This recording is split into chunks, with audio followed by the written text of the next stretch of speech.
Ginatahag sang Public Order and Safety Management Office o Conposmo nga hindi kinahanglan ng permit agud nga makabaligya ang mga ati sa palibot sang Haro Plaza. Kasunod din isang nagwa nga report nga may mga personnel ang syudad nga nagtabog sa mga ati nga nagapwesto sa plaza kag nagplastar sang ilang mga baliga kaangay sang silhig kag bulong.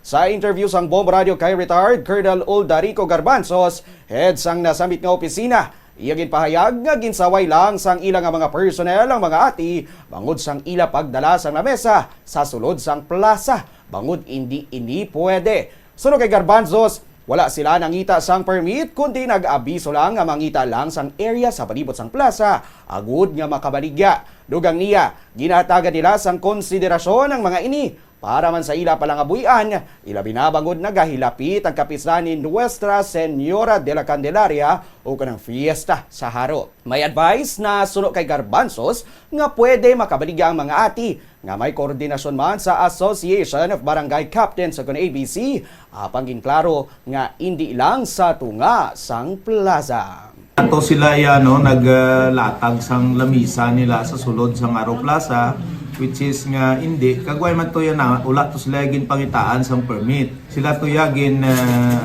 advisean nga hindi na diri pwede kag kun man mangita na lang sila sang area nga pwede sila maka-display. Ini sila ti ginaalaw man naton kay ti amuni ang kundin nga may mga piyesta din may mga nagalibot maning aton mga ati nga kauturan nga naga-livelihood man sang ilaman nga mga produkto. Pero subong may advice na nga ti tagaan naton ini sila sang area nga ini sila makabaligya man sang ilang produkto.